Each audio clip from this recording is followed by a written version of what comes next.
አሁን አንዳንዶቻችን ተኝቶ ማደር ቀላል ይመስልናል። ግን ታውቃላችሁ እንቅልፍ አጥተው ብዙ አባቶቻችን እናቶቻችን ቁጭ ብለው እንደሚያድሩ ታውቃላችሁ። እንቅልፍ አጥተው የእንቅልፍ መርፌ የሚወጉ ሰዎች አሉ። ስለዚህ ስለተሰጠን እንቅልፍ እንኳን ማንን ማመስገን አለብን? በሃይማኖት ሆነን ስንፈልግ ያጣነውን ነገር ማግኘት እንችላለን። እግዚአብሔር ለባህሪው ሐሰት አይስማማውም። ላይሰጠን ለምኑኝ አላለንም፣ ላይከፍትልን አንኳኩ አላለንም፣ ላናገኝ ፈልጉ አልተባልንም። የሁሉም ነገር መሰረቱ እምነት ነው። ያለ እምነት ጾም የረሃብ አድማ፣ ያለ እምነት ጸሎት ማነበነብ ነው። ያለ እምነት ከዚህ ተነስቶ ደብረ ሊባኖስ መሄድ፣ ግሸን ማርያም መሄድ፣ ጽዮን ማርያም መሄድ ሽርሽር ነው። እግዚአብሔርን አለማመኔን እርዳው ብለን እንጸልይ። ጥርጥርን ከልቤ አውጣና ጣልልኝ፣ እምነቴ ጎዶሎ ነው፣ ስለዚህ እምነት ጨምርልኝ፣ እምነቴን ፍጹም አድርግልኝ ብላችሁ ለምኑት። ሁሉ ለኛ የሚጠቅመን ይመስለናል። አሁን አንዳንድ ሰዎች እከሌን ነው ማገባው፣ እከሌን ካልሰጠኸኝ ቆሜ ቀራለሁ ትላለች። ወይ ውበት አይታ ይሆናል፣ ጡንቻው የፈረጠመ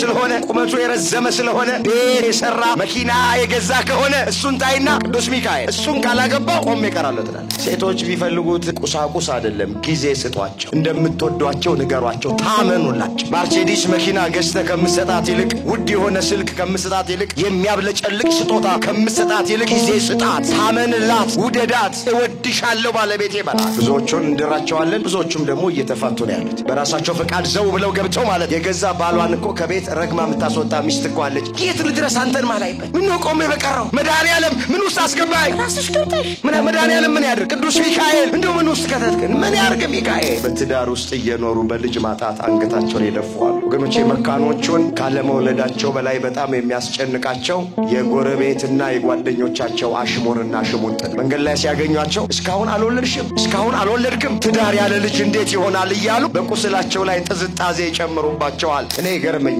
ሰው እሞታለሁ ብሎ እድር ይገባል፣ እሞታለሁ ብሎ ግን ንስሐ ይገባል።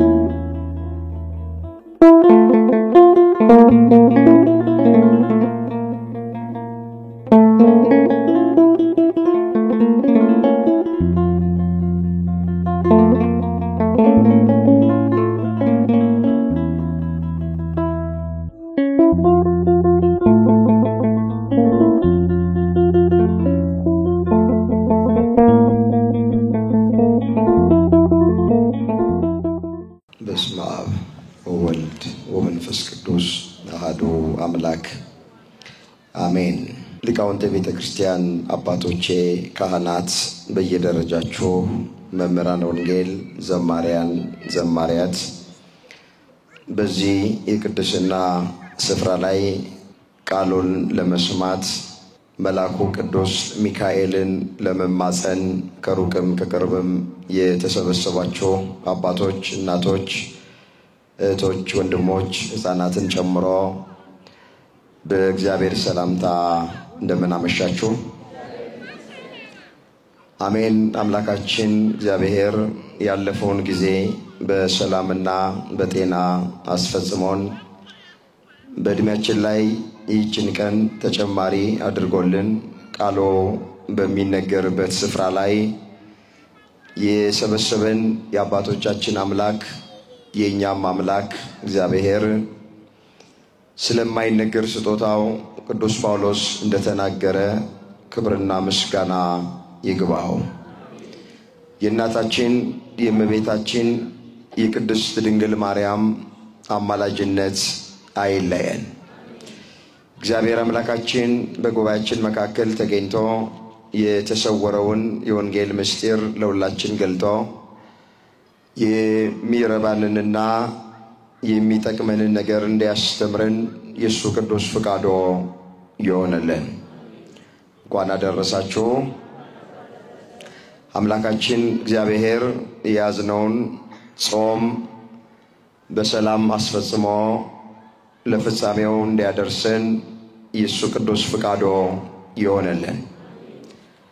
ለዛሬ እግዚአብሔር በሰጠን ጊዜና ሰዓት የምንማማርበት የትምህርታችን ርዕስ የሚሆነው ትጉና ጸልዩ የሚል ይሆናል። ይህንን በርዕስነት ያነሳነውን ኃይለ ቃል በመጽሐፍ ቅዱሳችን ላይ ተመዝግቦ የምናገኘው በማቴዎስ ወንጌል በምዕራፍ 26 ቁጥር 41 ላይ ነው። ይህን ርዕስ መነሻ አድርገን መነጋገር ያስፈለገበት ምክንያት አሁን ሁላችን እንደምናውቅ እንደ ቤተ ክርስቲያናችን ሥርዓት መሰረት ከሰባቱ የአዋጅ አጽዋማት መካከል አንዱ የሆነውን ጾመ ነነዌን እየጾምን ያለ። በዚህ ጾም ውስጥ ደግሞ ልንፈጽማቸው ከሚገቡት የጽድቅ ስነ ምግባራት መካከል የመጀመሪያውና ዋነኛው ጸሎት ነው። ስለዚህ ጾማችን በእግዚአብሔር የተወደደ ጾም እንዲሆን፣ ጾማችን ቅድመ እግዚአብሔር እንዲደርስ፣ ጾማችን በእግዚአብሔር ተቀባይነት እንዲኖረው በጾም በጸሎት መታጀብ ስላለበት ለዛሬ እግዚአብሔር በሰጠን ዕድል ስለ ጸሎት እንማራለን። ሶስት ነገሮችን በዋናነት እናያለን። በመጀመሪያ ጸሎት ማለት ምን ማለት ነው የሚለውን የቃሉን ፍቺ እንመለከታለን። በሁለተኛ ደረጃ እንዴት ብንጸልይ እግዚአብሔር ይሰማናል፣ እሱን እናየዋለን። ሶስተኛና የመጨረሻ አሁን በዚህ ዘመን ስለምንድን ነው መጸለይ የሚገባን፣ እሱን ተመልክተን ትምህርታችንን እንቋጨዋለን። ቆሞ ለመናገር ቁጭ ብሎም ለማድመጥ ጥበብ ከእግዚአብሔር ሲሰጥ ብቻ ነውና ለኔ ለባሪያው ተናጋሪ የሆነ አንደበትን ለእናንተም ለሰሚዎቹ አስተዋይ የሆነ ልቡናን ቸሩ አምላካችን እግዚአብሔር ለሁላችንም በቸርነቱ ያደለ። ስለ አንድ ነገር በተደጋጋሚ የምንማረው ስለማናቀው አይደለም። እናቀዋለን፣ ነገር ግን ስለማንፈጽመው ስለማናደርገው ለማስታወስ ነው የምንማረው። አሁን ጸሎት ማለት ምን ማለት እንደሆነ ሳታውቁ ቀርቶ አይደለም ቤተ ክርስቲያን ይህን ርዕስ ይዛ የምታስተምራችሁ። ነገር ግን ሰው በተፈጥሮ ስለሚዘነጋ ስለሚረሳ ደግሞ ይሄ ከሕይወታችን ጋር ጸሎት የተቆራኘ ነገር ስለሆነ ለማስታወስ ነው ቤተ ክርስቲያን በአንድ ጉዳይ ላይ እየደጋገመች የምታስተምረን። እስኪ ጊዜያችንን ለመጠቀም በቀጥታ ጸሎት ማለት ምን ማለት ነው ከሚለው እንነሳ። ወገኖቼ ጸሎት ጸለየ ከሚለው የግዕዝ ግስ የወጣ ነው። ጸለየ ማለት አመሰገነ፣ ለመነ ማለት። ጸሎት ማለት ምስጋና፣ ልመና ማለት። ብዙ ሰው ጸሎት ማለት ልመና ማለት ብቻ ይመስለዋል። ይሄ ስህተት ነው። በደንብ አድርጋችሁ እንድትሰሙን እንፈልጋለን። ጸሎት ማለት ልመና ማለት ብቻ አይደል። እንደውም ከልመናው በፊት መጽሐፍ ቅዱስ የሚነግረን ጸሎት ሲጀመር በምስጋና ነው መጀመር ያለበት። ትዝ ይላችሁ እንደሆነ የዮሐንስ ደቀ መዛሙርት ወደ ኢየሱስ ክርስቶስ ቀረቡና በአንድ ወቅት እንዴት መጸለይ እንደሚገባን አስተምረን ብለው ጠየቁት። የሉቃስ ወንጌል ምዕራፍ 11 ቁጥር 1 ጀምሮ የተመዘገበ የእግዚአብሔር ቃል። እንዴት ነው መጸለይ የሚገባን አስተምረን አሉት። ወገኖቼ ጸሎት ማለት ዝም ብሎ መድገም ማለት ብቻ አይደል። ጸሎት ማለት ልምድ አይደለም። እቺ ያስለመድኳት ናት፣ ስለዚህ ያስለመድኳትን ነገር ማስቀረት አይገባኝም ማለት አይደለም ጸሎት። ይህንን ነገር ካላደረኩኝ፣ ይህን ካልደገምኩ፣ ይህን ካልጸለይኩኝ የሆነ ነገር ይገጥመኛል ብሎ ማለት አይደለም ጸሎት። ተሳስተናል። እንደሱ አይደለም ጸሎት። አሁን አንዳንድ ሰዎች እቺ ያስለመድኳት ናት፣ ያስለመድኳትን ጸሎት ካልጸለይኩኝ ከቤቴ ሲወጣ የሆነ ነገር ይገጥመኛል ብለው ጸሎትን እንደ ልማድ የሚቆጥሩ ሰዎች አሉ። ጸሎት ልማድ አይደለም። ጸሎት አምልኮት ነው። ጸሎት ከእግዚአብሔር ጋር መነጋገር ነው። ጸሎት ከእግዚአብሔር ጋር ማውራት ነው።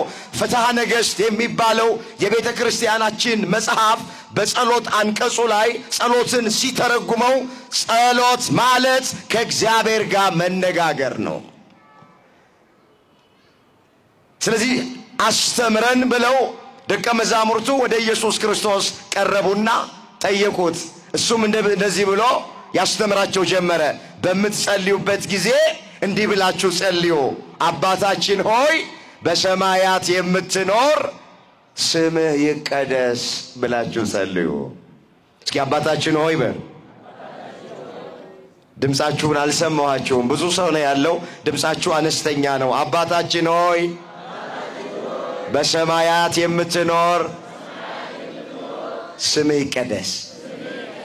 አያችሁ፣ የዕለት እንጀራ ስጠን ከማለታችሁ በፊት በደላችንን ይቅር በለን ብላችሁ ከመለመናችሁ በፊት ስምህ ይቀደስ በሉኝ፣ ስምህ ይመስገን፣ ስምህ ይክበር፣ ስምህ ከፍ ከፍ ይበል ብላችሁ ጸሎታችሁን በምስጋና ጀምሩት አለ ጌታችን ኢየሱስ ክርስቶስ።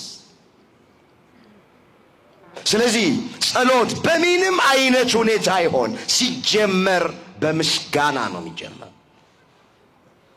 ቅዳሴውን ስናስቀድስ አስተውላችሁ ታውቃላችሁ? ሊቆ የተናገረውን ቃል ለኛ በጎ ነገር ያደረገውን ይቅር ባይ እግዚአብሔርን እናመሰግነዋለን ይላሉ አባቶቻችን ካህናት ቅዳሴ ሲገቡ።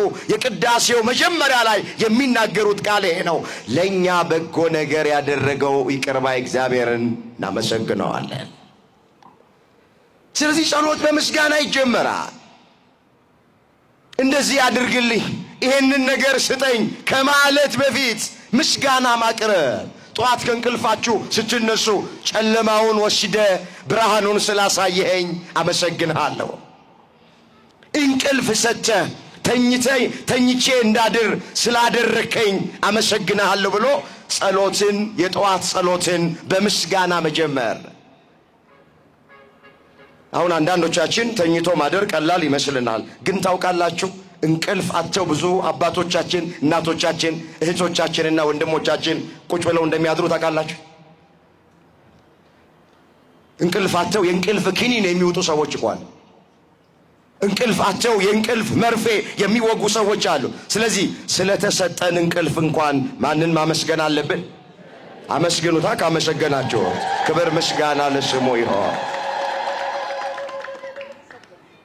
ወገኖቼ ወጥቶ መግባት ተቀምጦ መነሳት በዚህ ዘመን በጣም አስጨናቂ ነው። ታውቃላችሁ ጠዋት ያየናቸውን ሰዎች ከሰዓት ማየት እየተቸገረን ነው። ዘመናችን ከሸማኔ መወርወሪያ ይልቅ እየቸኮለ ነው። አንዳንዶቻችን 5 እና 10 ዓመት እናቀዳለን። እዛ መድረሳችንን በምን እርግጠኞች ነን? ምንም ዋስትና የለንም። ጭንቀት በእድሜያችን ላይ የጨመረ ማን ነው? እዚህ ያደረሰን ማን ነው? ስለዚህ ጸሎታችሁን ስትጀምሩ በምስጋና መጀመር። እንምጣ ወደ ቀደመ ነገራችን። ስለዚህ ጸሎት ማለት የትርጉሙ ራሱ ምስጋና፣ ልመና ማለት ነው። ከእግዚአብሔር ጋር መነጋገር ማለት ነው። ወደ ሁለተኛው እንሂድ። እንዴት ብንጸልይ እግዚአብሔር ጸሎታችንን ይሰማናል?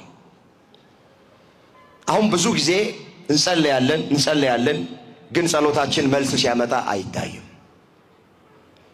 እናንኳኳለን በጸሎት ግን እስካሁን ያልተከፈቱልን ብዙ ነገሮች አሉ። መጽሐፍ ለምኑ ይሰጣችኋል፣ ፈልጉ ታገኛላችሁ፣ መዝጊያ አንኳኩ ይከፈትላችኋል ብሏል። ከእናንተ መካከል ልጅ አባቱን ዳቦ ቢለምነው በዳቦ ፈንታ ጥርስ ይሰበር ብሎ ድንጋይ የሚሰጥ ወላጅ አለን? እንቁላል ቢለምንስ በእንቁላል ፈንታ እባብና ጊንጥ የሚሰጥ ወላጅ አለን? እናንተ ክፉ ሆናችሁ ሳላችሁ ለልጆቻችሁ መልካም ማድረግ ካወቃችሁ የሰማዩ አባታችሁ እግዚአብሔርማ ለሚለምኑት እንዴት አብልጦ አያደርግም ተብሎ ተጽፏል። ማቴዎስ 7 ቁጥር 7 ላይ ለሚለምን ሁሉ ይሰጠዋል ነው የሚለው መጽሐፍ። ለሚያንኳኳ ሁሉ በጸሎት እግዚአብሔር የተዘጋበትን ነገር እከፍታለሁ ብሎ ቃል ገብቷል። በሃይማኖት ሆነን ስንፈልግ ያጣነውን ነገር ማግኘት እንችላለን። እግዚአብሔር ለባህሪው ሐሰት አይስማማውም። ላይሰጠን ለምኑኝ አላለንም። ላይከፍትልን አንኳኩ አላለንም። ላናገኝ ፈልጉ አልተባልንም። እኛ እንዴት መጸለይ እንዳለብን እንወቅ እንጂ በስርዓት በአገባብ እንጸልይ እንጂ እግዚአብሔር ለጸሎት መልስ ይሰጣል። እስኪ እሱን እየዘረዘረ እንመልከት። እንዴት ነው አንድ ክርስቲያን መጸለይ ያለበት? ይኸውላችሁ በመጀመሪያ እግዚአብሔር ጸሎታችንን እንዲሰማን ከፈለግን ለጸሎት በምንቆምበት ጊዜ በእምነት እንጸልይ። በምን እንጸልይ? በእምነት። መጽሐፍ ምን ይላል? አምናችሁ በጸሎት የምትለምኑትን ሁሉ ትቀበላላችሁ ተብሎ ተጽፏል። የማቴዎስ ወንጌል ምዕራፍ 21 ቁጥር 22 ላይ እስኪ ላስቸግራችሁ፣ ከኔ ቀጥላችሁ ይሄንን የእግዚአብሔር ቃል ተናገሩት። አምናችሁ በሉ እስኪ በጸሎት የምትለምኑትን ሁሉ ትቀበላላችሁ። ምን ትላላችሁ? በምን የምትጸልዩትን? በእምነት። ይኸውላችሁ የመጀመሪያ አባቶቼ፣ እናቶቼ፣ ወንድሞቼ፣ እህቶቼ የታደላችሁ በዚህ ሰዓት በእግዚአብሔር ቤት በቅድስናው ስፍራ ላይ ይህንን የእግዚአብሔር ቃል የምትሰሙ ጸሎታችን ቅድመ እግዚአብሔር እንዲደርስ፣ ጸሎታችን ግዳጁን እንዲፈጽም፣ የልባችን መሻት እንዲፈጽም፣ እንባችን እንዲታበስ፣ ታሪካችን እንዲቀየር፣ ነገራችን እንዲገለበጥ፣ ተራራ የሆነብን ነገር ደልዳላ ሜዳ እንዲሆንልን ጸሎት በምንጸልይበት ጊዜ በእምነት እንጸልይ።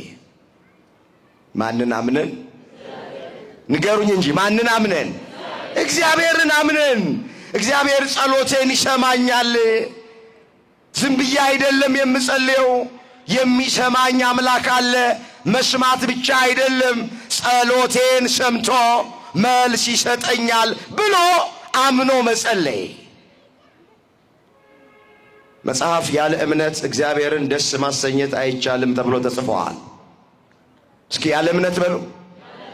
እግዚአብሔርን ደስ ማሰኘት አይቻልም። ያለ ምን? የሁሉ ነገር መሰረቱ እምነት ነው። የጾም መሰረቱ እምነት ነው። የጸሎት መሰረቱ እምነት ነው። የአገልግሎት መሰረቱ እምነት ነው። የስግደት መሰረቱ እምነት ነው። የምጽዋት መሰረቱ እምነት ነው። ስንቱን ልተርክላችሁ? የሁሉም ነገር መሰረቱ እምነት ነው። ያለ እምነት ጾም የረሃብ አድማ ነው። ያለ እምነት ጸሎት ማነበነብ ነው።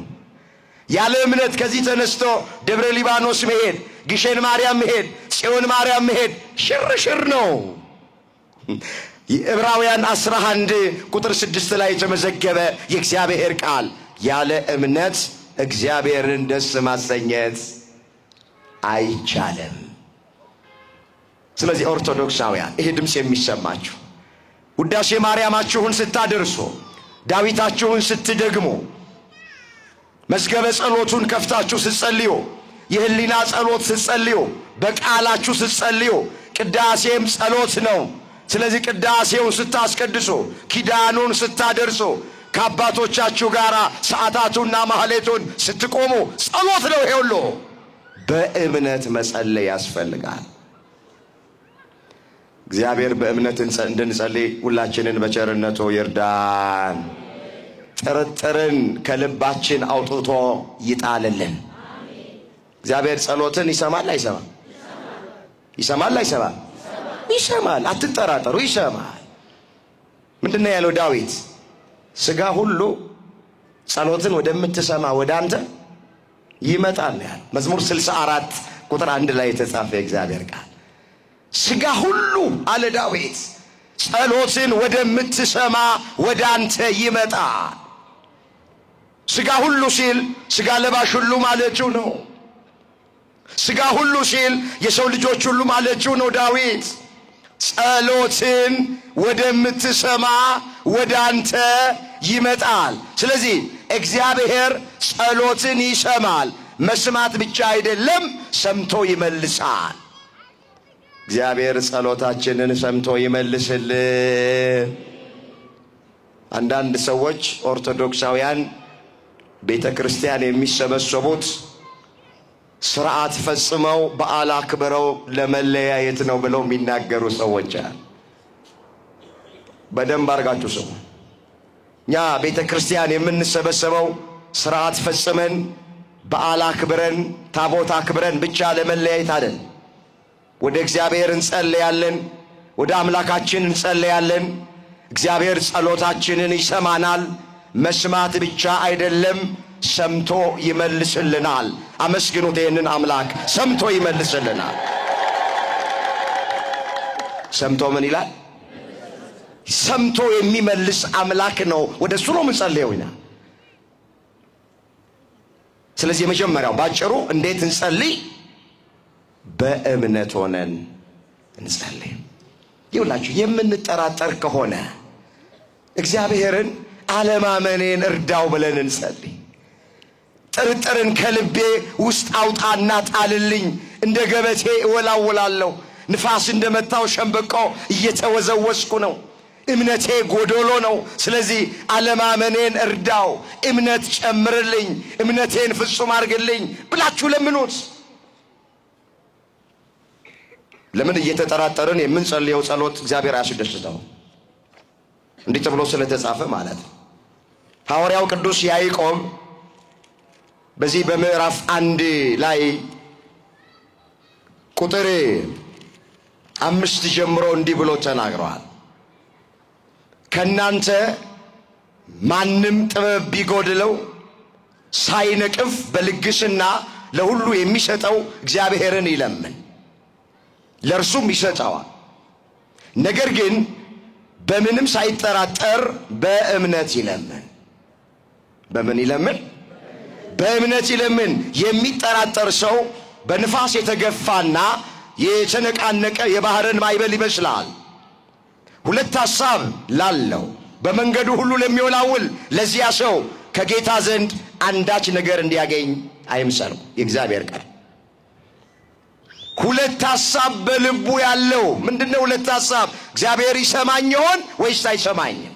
እግዚአብሔር ያደርግልኝ ይሆን ወይስ አያደርግልኝም? እግዚአብሔር ያዳምጠኝ ይሆን ወይስ አያዳምጠኝም? ሁለት ልብ ያለው በሁለት ልቡ ሚያነክስ ገበቴ ላይ እንዳለ ውሃ የሚወላውል ሰው ከጌታ ዘንድ አንዳች ነገር የሚያገኝ አይምሰለው አለ።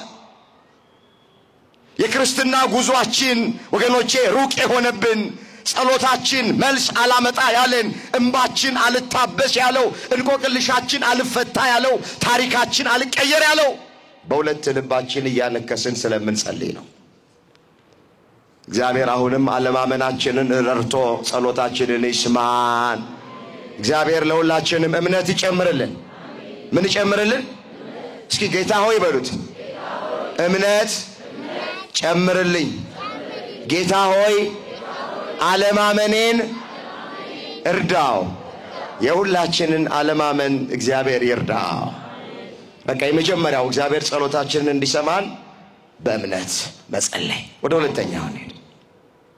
ሁለተኛ እግዚአብሔር ጸሎታችንን እንዲሰማን ስንጸልይ እንደ ፈቃዱ እንጸልይ።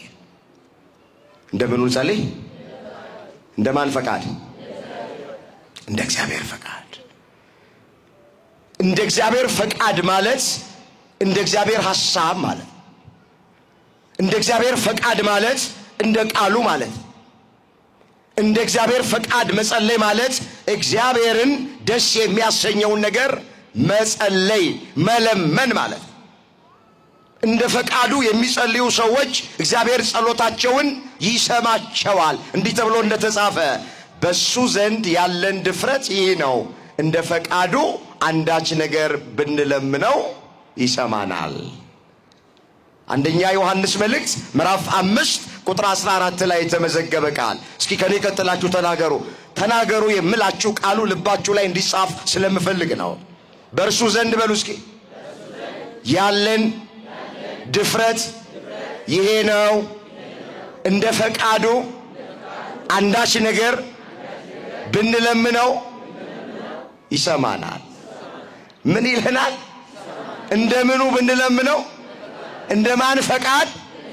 እግዚአብሔር ቃል እንደ ፈቃዱ እግዚአብሔር ደስ የሚሰኝበትን የእግዚአብሔርን ሐሳብ እንደ ቃሉ የሚጸልዩ ሰዎች ሊዘገይ ይችላል። ጸሎታቸው ግን ቅድመ እግዚአብሔር ይደርሳል። ጸሎታቸው ግን መልስ ያመጣል፣ ግዳጁን ይፈጽማል። የራሳችንን ፍቃድ ትተን እንደ እግዚአብሔር ፍቃድ እንድንጸልይ አምላካችን እግዚአብሔር ሁላችንን ይርዳል። የሁላችሁ ክርስትና ማለት እኔ ያልኩት ይሁን ሳይሆን አንተ ያልከው ይሁን ማለት ነው። ክርስትና የማን ይሻላል? የኛ ወይስ እግዚአብሔር? አቤት አቡነ ዘበሰማያት የሚለውን ጸሎት በመንጸልይበት ጊዜ ወይኩን ፈቃድከ ነው ምንለው። እንደምን እንደ ፈቃድ። አሁን ብዙ ሰው መድኃኔዓለም ወይ ውረድ ወይ ፍረድ ይላል። እኔ ያልኩት ካልሆነ ይላል ብዙ ሰው። የትዳር ጉዳይ ሊሆን ይችላል፣ የውጪ ጉዳይ ሊሆን ይችላል፣ የሥራ ጉዳይ ሊሆን ይችላል፣ የአገልግሎት ጉዳይ ሊሆን ይችላል። ሂዱበት እናንተ እኔ ያልኩት ካልሆነ የሚሉ ሰዎች አሉ። ባካችሁ የሚያብረቀርቅ ሁሉ ወርቅ አይደለም። ብዙ ሜዳ የሚመስሉ ስንደርስባቸው ገደሎች አሉ። ሁሉ ለኛ የሚጠቅመን ይመስለናል። አሁን አንዳንድ ሰዎች እከሌን ነው ማገባው፣ እከሌን ካልሰጠኸኝ ቆሜ ቀራለሁ ትላለች። ወይ ውበት አይታ ይሆናል፣ ጡንቻው የፈረጠመ ስለሆነ ቁመቱ የረዘመ ስለሆነ ቤት የሰራ መኪና የገዛ ከሆነ እሱን ታይና ቅዱስ ሚካኤል እሱን ካላገባው ቆሜ ቀራለሁ ትላለች። ምን አጋል ቤት የሰራ ባል ከተገኘ ጥሩ ነው፣ ችግር የለውም። ግን ቤት ሰርቶ እሱ ካልተሰራ ምን ይጠቅምሻል? መኪና ያለው ባል ከተገኘ ጥሩ ነው፣ ግን መኪና ገዝቶ ራሱን ካልገዛ ምን ይጠቅምሻል? አሁን እኮ ታውቃላችሁ ዕቃ ለዕቃ ነው የምንጋባው። ዕቃ ለዕቃ ብዙዎቹ ሳይተዋወቁ ይጋባሉ፣ የተዋወቁለት ይፋታሉ። በደንብ ስሙኝ እህቶቼ፣ የወንድ ልጅ ትክክለኛ ማንነቱ የሚታወቀው ከጋብቻ በኋላ ነው። አይዟችሁ ምን ፊታችሁን ኮስተር አደረጋችሁ ወንዶች። የሴት ልጅም ትክክለኛ ማንነቷ የሚታወቀው ከጋብቻ በኋላ። እንደዚህ አድርጎ ማስታረቅ ነው እንጂ ወንዶች እኮ ፊታቸውን እንደ ከሰረ ነጋዴ ያደረጉብኝ። የሁለቱም ማንነታቸው የሚታወቀው ከጋብቻ በኋላ ነው። ከጋብቻ በፊት ያለው የውሸት ነው። ልክ እንደ ምርጫ ቅስቀሳ። የምርጫ ቅስቀሳ ታውቃላችሁ አይደል? እኛም ምረጡን፣ ከመረጣችሁን መንገድ እንሰራላችኋለን፣ ሆስፒታል እንገነባላችኋለን፣ ኔትወርኩን እናስተካክለዋለን፣ በቀን 5 ጊዜ እንድትበሉ እናረጋቸዋለን ምናምን ይላሉ። እስክንመርጣቸው ነው። ከመረጥናቸው በኋላ መንገዱ የለም፣ ሆስፒታሉ የለም፣ ትምህርት ቤቱ የለም። ዛፍ ላይ ብትወጣ ኔትወርክ አታገኝም። እስኪመረጡ ነው። ልክም አሁን አንዳንድ ባሎች ሚስቶቻቸውን እስኪያገቧቸው ድረስ በእጃቸው እስኪያገቡ ድረስ ብዙ ነገር በቀን 5-6 ይደውልላታል። ማሬ በላሽ፣ ጠጣሽ፣ ወጣሽ፣ ገባሽ፣ ተኛሽ ይላል። እስኪያገባ ነው። ካገባ በኋላ ስልኩን አይደውልም። ማታ አምሽቶ ግማሽ ኪሎ ስጋ በኩርቱ ፌስታል የሸዋ ዳቦ ተሸክሞ ይመጣላታል። ሴቶች ቢፈልጉት እንትን አይደለም፣ ቁሳቁስ አይደለም። ጊዜ ስጧቸው፣ እንደምትወዷቸው ንገሯቸው፣ ታመኑላቸው። ማርሴዲስ መኪና ገዝተህ ከምትሰጣት ይልቅ፣ ውድ የሆነ ስልክ ከምትሰጣት ይልቅ፣ የሚያብለጨልቅ ስጦታ ከምትሰጣት ይልቅ ጊዜ ስጣት፣ ታመንላት፣ ውደዳት። እወድሻለሁ ባለቤቴ በላት። ስለዚህ ምን እያልኳችሁ ነው? እንዳይሰፋብኝ ሚስጥር እየሳበኝ እንደ ፈቃዱ የሆነ ጸሎት በመንጸልይበት ጊዜ እግዚአብሔር ይሰማናል። ስለዚህ ትዳር የሚመሰረተው በማን ፈቃድ ነው? ያላገባችሁ ካላችሁ እዚህ ውስጥ ከማግባታችሁ በፊት ስጋዊ ነገር መስፈርት አታድርጉ። ውበት መቀራረቢያ ነው። ይወላችሁ ውበት መቀራረቢያ ነው። አብራችሁ ስትኖሩ የሚስትህን ውበት ትረሳዋለህ። አብረሽ ስትኖሪ የባልሽን ውበት ትረሻዋለሽ። ባህሪ፣ ጠባይ፣ ፈሪሃ እግዚአብሔር፣ ዓላማ፣ ራዕይ እነዚህ ነገሮች ናቸው የሚከተሉት። እናውቀዋለን። ትኩስ ሙሽሮች ነን። ውበት መቀራረቢያ ብቻ ነው። መቀራረቢያ ብቻ ነው። ስትቀራረብ አብረ መኖር ስትጀምር ትዳሩ ስትኖሩ አሁን ምላችሁ ነገሮች በሙሉ ይረሳሉ። ጓደኛና ሚስት ታምራለች ወይ ምናምን የሚልህ እንጂ አንተ እሱን ትረሳዋለህ። ጓደኞች ሊሉ ይችላል። ግን ጠባይ፣ ሃይማኖት፣ እግዚአብሔርን ያውቃል አያውቅም፣ እግዚአብሔርን ታውቃለች አታውቅም። በደንብ አድርገሽ ስሚኝ። ለእግዚአብሔር ካልሆነ ላንቺ አይሆንሽ። ለእግዚአብሔር ካልሆነች ላንተ አትሆንህም። ስለዚህ መስፈርታችን እግዚአብሔርን ታውቃለች አታውቅም። መስፈርታችን እግዚአብሔርን ያውቃል አያውቅም ነው መሆን ያለበት። እንደ ፈቃዱ ጋብቻን መመስረት። አዎ ዘመነ መራዊ ነው አይደል? አንድም ያለንበት ዛሬ ያው በጣም ከባድ ሆኗል። ታውቃላችሁ ቅድም እንዳልኳችሁ ነው። ብዙዎቹን እንድራቸዋለን፣ ብዙዎቹም ደግሞ እየተፋቱ ነው ያሉት። በራሳቸው ፈቃድ ዘው ብለው ገብተው ማለት እንዴ የገዛ ባሏን እኮ ከቤት ረግማ የምታስወጣ ሚስት እኮ አለች። እንደወጣ ያስቀርህ አይመልስህ። አቃጠልከኝ ያቃጥልህ። አንተን የማላይበት የት ልድረስ? እንደው አንተን ያየውበት አይኔ ውሃ ሆኖ በፈሰሰ አንተን ከማገባ የሚጥሚጣ ጆንያ ውስጥ በጭንቅላቴ ብገባ ይሻለኛል ትላለች። ይርርስት ትስቃላችሁ። ማሽን ላይ ያረረ ይስቃል አሉ። እኮ ቤታችን ጉድ እኮ የት ልድረስ አንተን ማላይበት? ምን ነው ቆሜ በቀረው? መድኃኒዓለም ምን ውስጥ አስገባኝ? ራስሽ ገብተሽ ምን መድኃኒዓለም ምን ያድርግ? ቅዱስ ሚካኤል እንደው ምን ውስጥ ከተትከን ምን ያርግ ሚካኤል? እንግዲህ ያሳበቡ ሰዎች አሉ። ጸሎት ፈቃድህ ነው ወይ እሱን እንዳገባ? ደጅ ጥናት እንደው ዘው ተብሎ አይገባበትም። ጋብቻ ትልቅ ኃላፊነት ነው። ጸሎታችንን እንደ እግዚአብሔር ፈቃድ እንድናደርግ እግዚአብሔር ይርዳ። ስለዚህ ሁለተኛ እግዚአብሔር ጸሎታችንን የሚሰማን እንደምኑ ስንጸልይ ነው? እንደማን ፈቃድ? ተዚላችኋል። ጌታችን መድኃኒታችን ኢየሱስ ክርስቶስ እንደ ነገ በመስቀል ላይ ሊሰቀል በዋዜማ ጌቴሴማኒ በሚባለው ስፍራ ላይ ተንበርክኮ ይጸልይ ነበረ። ጸሎቱ ምንድነው? አባት ሆይ ፈቃድ ከሆነ ይቺ ጽዋ ከኔ ትለፍ፣ የኔ ፈቃድ ሳይሆን ያንተ ፈቃድ ይሁን እያለ ዛይ ማቴዎስ ወንጌል ምዕራፍ 26 ቁጥር 41 ላይ ተመዘገበ እግዚአብሔር ቃል። እስኪ አባቶ ይበል። ፈቃድ ከሆነ ይቺ ጽዋ ከኔ ትለፍ፣ የኔ ፈቃድ ሳይሆን ያንተ ፈቃድ ይሁን። ይሄ ለአብነት ለምሳሌነት የተጸለየ ጸሎት እኮ ነው። በምትጸልዩበት ጊዜ የኔ ፈቃድ ሳይሆን እግዚአብሔር ሆይ ያንተ ፈቃድ ይሁን በሉ ለማለት እኮ ነው። ዳዊትም እኮ ለዚህ ነው ሲጸልይ ሲዘምር ምን ብሎ ዘምሯል? አቤቱ አንተ አምላኬ ነህና ፈቃድህን እንዳደርግ አስተምረኝ ብሎ ዘምሯል። እስኪ አቤቱ በሉ። አንተ አምላኬ ነህና ፈቃድህን ለማድረግ አስተምረኝ። ምን በለኝ? መዝሙር 142 ቁጥር 10 ላይ የተመዘገበ እግዚአብሔር ቃል። ስለዚህ እንደዚህ ብላችሁ ጸልዩ። አቤቱ አንተ አምላኬ ነህና ፈቃድህን ለማድረግ አስተምረኝ በሉት። ያስተምረናል እግዚአብሔር። ሁለተኛ ጸሎታችን የሚሰማው እንደ ፈቃዱ ስንጸልይ።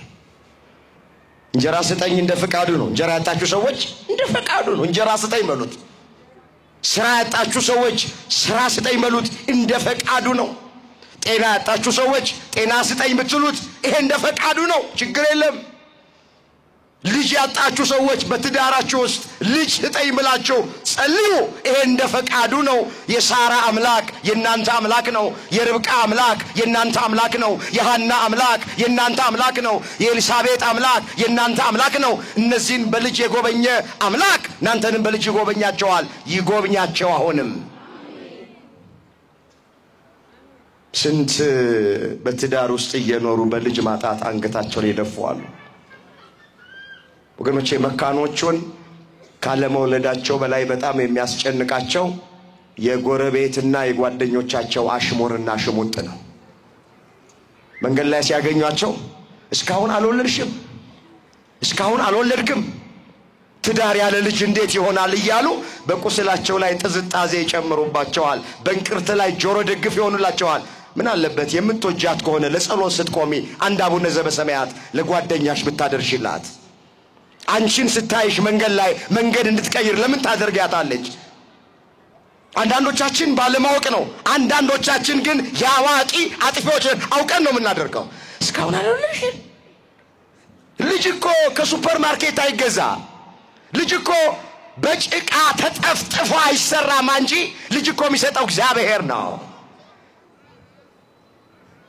መውጫ መግቢያ ሳጣናቸው አንዳንዶቹን እኮ ገና እኛን ሲያዩ መንገድ ይቀይራል። ደግሞ መጣ፣ ደግሞ መጣች፣ ልትጨቀጭቀኝ ነው።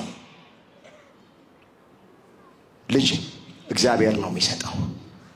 ስለዚህ ልጅ የሌለን ሰዎች ልጅ ስጠን ብንለው ይሄ እንደ ፈቃዱ ነው። ይሰማል፣ እግዚአብሔር ይሰጣል። ወደ ሶስተኛው ልሄድ። ሶስተኛ ጸሎታችን እንዲሰማ እንዴት እንጸልይ? ንስሐ ገብተን እንጸልይ። ምን ገብተን? ንስሐ መግባት ማለት የውላችሁ አውቀን በድፍረት ሳናውቅ በስተት የሰራነውን ኃጢአት ካህኑን አባቶቻችን ካህናት የንስሐ አባታችንን ምስክር አድርገን እግዚአብሔርን ዳኛ አድርገን መናዘዝ ማለት ነው። ንስሐ ማለት መናዘዝ ማለት።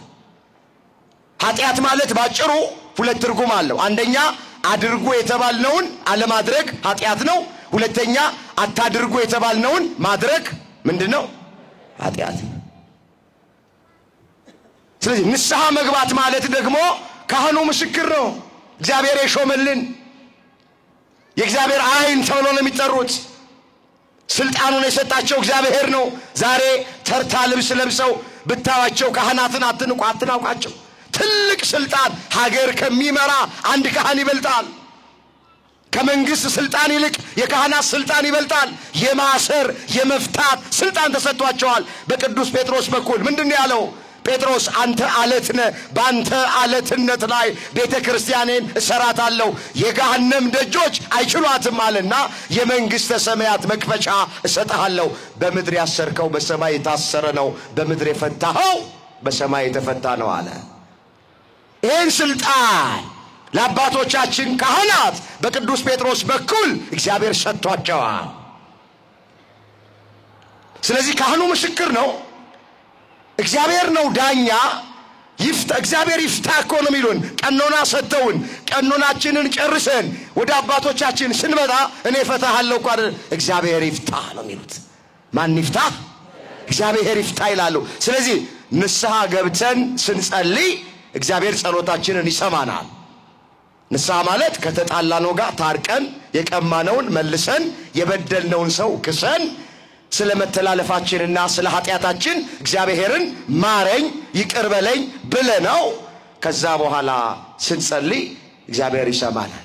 ግን ቂም በቀል በልባችን አርግዘን ለበቀል እየተጣደፍን ቆይ የኔና ያንተ ነገር ይለይልናል እሰራልሃለሁ ያለን የኔና ያንቺ ነገር ይለይልናል፣ እቺ ጾማ ትፈታ ሱባኤዋ ትፈሳ ይለይልናል የኔና ያንቺ ነገር ያለን መዝገበ ጸሎቱን ትልቁን ገልጠ ነው ብንጸልይ እግዚአብሔር አይሰማን። ቤተክርስቲያን ለልጆቿ እውነቱን መንገር አለባት። ያባበልንበት ዘመን ይበቃል። ይኸውላችሁ እግዚአብሔር ጸሎታችሁን እንዲሰማችሁ ከተጣላችሁት ጋር ታረቁ። ምን ይላሉ አባቶቻችን? ቂም ይዞ ጸሎት ሳል ይዞ የለም ይላል። በቃ ጥሩ ከመጽሐፍ የማያንስ ቃል ነው። ቂም ይዞ ጸሎት የለም፣ ሳል ይዞ ስርቆት የለም። ሳል ያዘው ሰው እንዴት ለስርቆት ሰው ቤት ይገባል? ባለቤቱን ተነስና ያዘኝ ማለት እኮ ነው። እያሳለው ሰው ለስርቆት ሰው ቤት ይገባል? አይገባም። ቂም የሚይዞ ጸሎት የለም። ትዝ ይላችኋል በአንድ ወቅት ጌታችን እዛ በቤተ መቅደሱ ፊት ለፊት ቁጭ ብሏል። አንዱ ከወንድሙ ተጣልቷል። መስዋዕት ተሸክሞ መጣ ወደ ቤተ መቅደስ። መሰዊያው ላይ ሊሰጥ ማለት ና አለው። ና መጀመሪያ እዚህ መስዋዕትን ቁጭ አርግና ከወንድም ጋራ ሄድና ታረቅ። ከዛ በኋላ መስዋዕትህን ይዘና እቀበልሃለሁ አለ። መስዋዕቱን ቁጭ አደረገና ሄዶ ከወንድሙ ጋር ታርቆ መጥቶ መስዋዕቱን አቀረበ። የማቴዎስ ወንጌል ምዕራፍ 5 ቁጥር 23 ላይ ጸሎት ለእግዚአብሔር የሚቀርብ መስዋዕት ነው። ቅዳሴ ለእግዚአብሔር የሚቀርብ መስዋዕት ነው። ስብከት ዝማሬ ለእግዚአብሔር የሚቀርብ መስዋዕት ነው። ውሳጣዊ መስዋዕት፣ አፋዊ መስዋዕት አለ። ጧፍ፣ ዕጣን፣ ዘቢብ፣ ሻማ፣ ዣንጥላ እነዚህ ደግሞ አፋዊ ውጫዊ መስዋዕቶች ናቸው ለእግዚአብሔር የሚቀርቡ። ሁለቱንም መስዋዕት ከማቅረብ በፊት ከተጣላነው ጋራ መታረቅ፣ የበደልነውን ሰው መካስ፣ የቀማነውን መመለስ፣ ከልባችን ውስጥ ያለውን ቂም በቀል አውጥተን መጣል፣ በፍቅር ሆነን በንጹህ ልብ ሆነን ንስሐ ገብተን የምንጸልየውን ጸሎት ማን ይሰማናል? ንገሪ፣ ማን ይሰማናል? መጽሐፍ እኮ ጸሎትህ እንዳያርግ ራስህን በደመና ከደንክ ተብሎ ተጽፏል። ሰቆቃወ ኤርምያስ ምዕራፍ 3 ቁጥር 44 ላይ ጸሎትህ እንዳያርግ፣ ጸሎትህ ቅድመ እግዚአብሔር እንዳይደርስ ራስህን በደመና ከደንክ።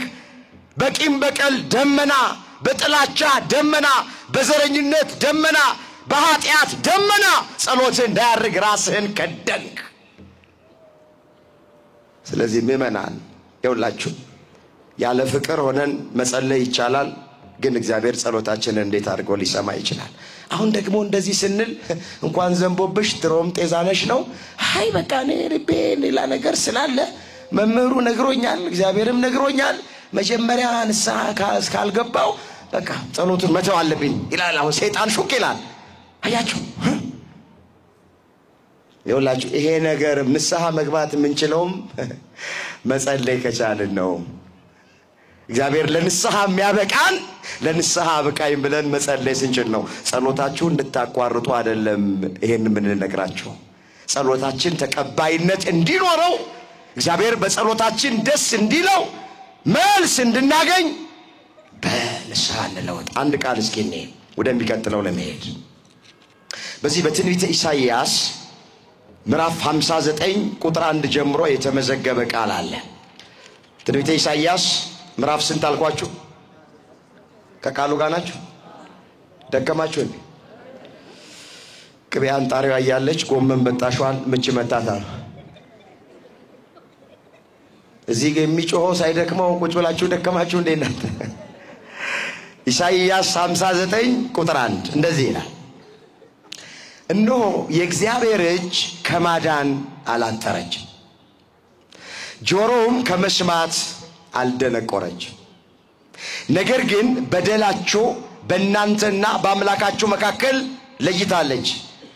ጸሎታችሁን እግዚአብሔር እንዳይሰማ ኃጢአታችሁ ፊቱን ከእናንተ ሰውሮታል። እጆቻችሁ በደም ጣታችሁ በበደል ረክሳለች፣ ከንፈራችሁ ሐሰት ተናግሯል ነው የሚለው እግዚአብሔር። የእግዚአብሔር ጆሮ ከመስማት የእግዚአብሔር እጅ ከማዳን አላጠረችም አለ ኢሳይያስ። ትናንት ታድን የነበረች የእግዚአብሔር ክንድ ዛሬም ታድናለች። ትናንት ጸሎት ትሰማ የነበረች የእግዚአብሔር ጆሮ ዛሬም ትሰማለች። ነገር ግን አለ በደላችሁ በእናንተና በአምላካችሁ መካከል ለየቻቸው አለ። ኃጢአታችሁ እንደ ግንብ እንደ ግድግዳ ሆኖ በእናንተና በእግዚአብሔር መካከል ለያቸው አለ። ስለዚህ ታጠቡ፣ ንስሐ ግቡ ነው የሚለውና ንስሐ ገብተን እንድንጸልይ አምላካችን እግዚአብሔር ሁላችንን ይርዳ። እኔ ይገርመኛል፣ ሰው እሞታለሁ ብሎ እድር ይገባል፣ እሞታለሁ ብሎ ግን ንስሐ አይገባም። አሁን ብዙዎቻችን የሚያስጨንቀን የእድር ጉዳይ ነው አይደል? እድር ገብተሻል፣ እድር ገብተሃል። በተለይ አካባቢ ሲቀየር፣ መንደር ሰፈር ሲቀየር አንቺ ግን እድር ገብተሻል ለክፉም ለደጉም ይባላል። ድንኳን ተካይ ፍለጋ፣ ካርታ የሚጫወት ምናምን ፍለጋ፣ ትላልቅ ካፖርት ደርቦ እንደው የሞተው ሰው ዶክተር ከሌጋ ሄዶ ነበር ባህላዊ ሕክምና ምናምን ሞክራችሁ ነበር ብሎ የሚል በቁስል ላይ ጥዝጣዜ የሚጨምሩ ሰዎች ፍለጋ የእድር ገንዘብ ፍለጋ ብዙዎቻችን እንሞታለን ብለን እድር እንገባለን፣ ግን እንሞታለን ብለን ንስሐ እንገባ። በተሰጠን ጊዜ እንድንጠቀም አምላካችን እግዚአብሔር ይርዳን።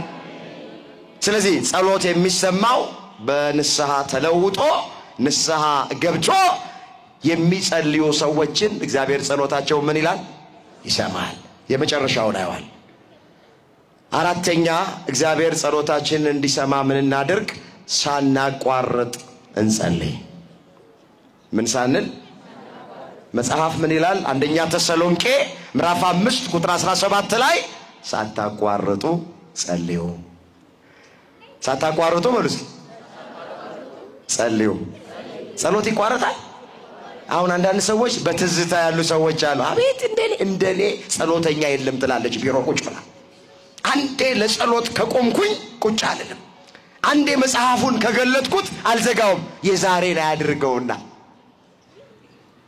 ዛሬ ውዳሴ ማርያማቸውን የጣሉ ዳዊታቸውን የጣሉ ትናንት ጸልየው ማይጠግቡ የነበሩ አሁን ግን ጸሎት የሰለቻቸው በትዝታ የሚኖሩ ሰዎች አሉ። እባካችሁ ጸሎት አይቋረጥም፣ ሳታቋርጡ ጸልዩ። ተዚላችኋል በሉቃስ ወንጌል ምዕራፍ 18 ቁጥር 1 ጀምሮ የተጻፈው ታሪክ ሳይታክቱ ሊጸልዩ እንደሚገባቸው ይህንን ምሳሌ ነገራቸው። በአንድ ከተማ ውስጥ አንድ አመፀኛ ዳኛ ነበረ፣ እግዚአብሔርን ማይፈራ ሰውን የማያፍር። ደግሞ አንዲት ደሃ መበለት ነበረች። መበለት ማለት ባል የሞተባት ሴት ማለት ነው። ወደዚህ አመፀኛ ዳኛ እየመጣች ዕለት እባክህ ከባላጋራዬ ፍረድልኝ ትለዋለች። ዳኛው ግን አመፀኛ ስለነበረ ሊፈርድላት አልወደደም ይላል። ሴቲቱ አላቋረጠችም። እየመጣች እባክህ ፍረድልኝ፣ እባክህ ፍትህ ስጠኝ ትለዋለች። ይሄ አመፀኛ ዳኛ አንድ ቀን እንደዚህ አለ፣ ምንም እግዚአብሔርን ባልፈራ ሰውንም ባላፍር እቺ ሴት በየቀኑ እየመጣች ከምትጨቀጭቀኝ ለምንድነው ማልፈርድላት ብሎ ፈረደላት። ታዲያ ዕለት ጸሎታቸውን ሳያቋርጡ እግዚአብሔርን የሚማጸኑ ሰዎች እግዚአብሔር አይፈርድላቸውምን? በእውነት እላችኋለሁ ይፈርድላችኋል። አያችሁ፣ ሴቲቱ ሳትታክት ሳታቋርጥ ያን አመፀኛ ዳኛ ደጅ ጠናች። አያሌ ቀን ይላል ኋላ ፈረደ። ታዲያ የአመፀኛው ዳኛ እንኳን ከፈረደላት እውነተኛ አምላክ፣ ሩሩ አምላክ፣ መሐሪ አምላክ፣ ጻድቅ አምላክ፣ ቸር አምላክ እንዴት ነው ለጸሎታችን መልስ ማይሰጠን? እኛ እናቋርጥ እንጂ ጸሎታችንን። ስለዚህ መጽሐፍ ለምኑ ይሰጣል፣ አንኳኩ ይከፈታል፣ ፈልጉ ታገኛላችሁ ተብሏልና የምናንኳኳው እስኪከፈት ድረስ። ምን እስኪል ድረስ ነው? የተዘጋ ነገር በሕይወታችን አለ፣ እኛና እግዚአብሔር የምናውቀው፣ እኛና ቅዱስ ሚካኤል የምናውቀው፣ ለሰው መናገር ያልደፈርንበት በሕይወታችን የተዘጋብን ነገር አለ። የጤና ጉዳይ ሊሆን ይችላል፣ የፍርድ ቤት ጉዳይ ሊሆን ይችላል፣ በትዳራችን ሰላም አጥተን ይሆናል። ብቻ የተዘጋ ነገር አለ። እስኪከፈት በጸሎት ዝም ብላችሁ አንኳኩት። መቼ እንደሚከፈት አናውቅም። እስኪ አንድ በሚገባችሁ አንድ ቃል ልንገራችሁ። አሁን ጉባኤ እዚህ ቆይታችሁ አምሽታችሁ ወደ ቤት ትሄዳላችሁ። ስትጸልዩ ምን ስትሉ እዚህ መሸ እንበል እና በራችሁ ደጃፍ ላይ ቆማችሁ ታንኳኳላችሁ። ሰራተኛው አልሰማችም እንበል፣ ወይም ቤት ውስጥ ያሉ ሰዎች አልሰሙ መጥቶ በሩን አልከፈቱም እንበል። ደግማችሁ ታንኳኳላችሁ። አሁንም አልተከፈተም እንበል። 2-3 ጊዜ ቋንቋቋም በኋላ አንኳኳው የሚከፍትልኝ አጣው ብሎ አልጋ ይዞ ሄዶም ያደርሰዋል። አንንም የለም። ምንድነው የምታደርጉት? እስኪከፈት ታንኳኳለ። ጸሎት ማለት ይሄ ነው። በቃ በሚገባችሁ ቋንቋ ጸሎት ይሄ ነው። የኛ ድርሻ ሳንታክት ሳናቋርጥ ማንኳኳ። የሚከፍተው ማን ነው? ማን ነው የሚከፍተው? መልስ የሚሰጠን ማን ነው? በቃ ጸሎታችንን እንዳናቋርጥ መድኃኔዓለም ይርዳን። የተዘጋብንን ነገር ይክፈትልን። ስለምን እንጸልይ? ስለ ሀገራችን እንጸልይ፣ ስለ ቤተ ክርስቲያናችን እንጸልይ፣ ስለ ወገኖቻችን እንጸልይ። በተለይ በዚች በሶስቷ ሱባኤ አገራችሁን በጸሎታችሁ አስቡ። ኢትዮጵያ አሁን የሚጠቅማት ጸሎት ነው። እውነት አሰት እውነት ያለንበትን ሁኔታ ታውቁታላችሁ። ምድሪቱ በደም እየጨቀየች ነው። ደምደም እየሸተተች ነው ኢትዮጵያ። ብዙ አባቶቻችንን ብዙ እናቶቻችንን ብዙ ወንድሞቻችንን ብዙ እህቶቻችንን በእርስ በርስ ጦርነት አተናቸዋል። ሰው በረሃብ ያለቀ እኛ ዋጋ ያወጣን ገንዘብ ያወጣን ጅምላ ጨራሽ መሳሪያ እንገዛለን። ሰው በቀን አንድ ጊዜ መብላት አቅቶት ኑሮ ተወዶበት ኑሮ እንደ ሰማይ ርቆት አንጀቱ ካጥንቱ ጋር ተጣብቆ ያለ ያማጠ በረሃብ እየተሰቃየ በእንቅርት ላይ ጆሮ ደግፍ እንዲሉ ደግሞ ጆሮአችን የሚሰማው አይናችን የሚያየው ነገር ሁሉ ደስ አይልም። ስለዚህ ኢትዮጵያን አስቧት በጸሎታችሁ። ስለ ሀገር መጸለይ ስለ ራስ መጸለይ ነው ይላሉ አባቶቻችን። እግዚአብሔር ሰላም እንዲሰጠን እግዚአብሔር እንዲታረቀን እግዚአብሔር ኢትዮጵያን እንዲፈውሳት ይሁላችሁ ተስፋ እንዳትቆርጡ። ምናልባት አይኖቻችን የሚያየው ጆሮቻችን የሚሰሙት ከባድ ይመስላል፣ ግን ለሰው የከበደ ለእግዚአብሔር ቀላል ነው። እውነት አሰት እኛ ማንሻገር ይመስለን ይሆናል። ስንት ነገር እኮ እግዚአብሔር አሻግሮናል። ስንት ማለፍ የማንችል የመሰሉን ነገሮች እግዚአብሔር እኮ አሳልፎልናል። ከዛሬ 3 እና ምናምን ዓመት በፊት ኮሮና በገባ ጊዜ ያ ጊዜ ማን ያልፋል ብሎ አስቦ ነበር? ተለጉመን ተዘግቶብን ቅዳሴ ማስቀደስ አይቻልም፣ እንደዚህ ጉባኤ መካፈል አይቻልም፣ መሰብሰብ አይቻልም። በጣም አስጨናቂ ጊዜ ባል ከሚስት ሚስት ከባል ወንድም ከእህት እህት ከወንድም እርስ በርሳችን ተፈራርተን ነበረ። አያልፍም ብለን ነበረ። እግዚአብሔር አሳልፈው። የተዘጉት አብያተ ክርስቲያናት ተከፈቱ። እንደገና እንደዚህ መሰብሰብ ተጀመረ። ያንን ያሳለፈ አምላክ አሁን ሀገራችን ኢትዮጵያ ያለችበትን ክፉን ነገር ማሳለፍ ይችላል አይችልም? እግዚአብሔር ጦርነቱን ጣልቃ ገብቶ ያስቆመልን። እግዚአብሔር የተጣሉትን ያስማማልን። መለያየቱን አርቆ መስማማትን ያምጣልን። አንድ ያድርገን እግዚአብሔር። ስለዚህ ሀገራችሁን አስቡ፣ ቤተክርስቲያናችሁን አስቡ፣ ወገኖቻችሁን አስቡ፣ የተራቡትን አስቡ፣ የታሰሩትን አስቡ፣ የተሰደዱትን አስቡ። ወገኖቼ ታመው በደዌ ዳኛ ባልጋ ቁራኛ ያሉትን አስቡ። ስትጸልዩ ስለዚህ ሁሉ ጸልዩ፣ ትጉና ጸልዩ። እግዚአብሔር ስላስተማረን ስለመከረን ስሙ የተመሰገነ ይሁን።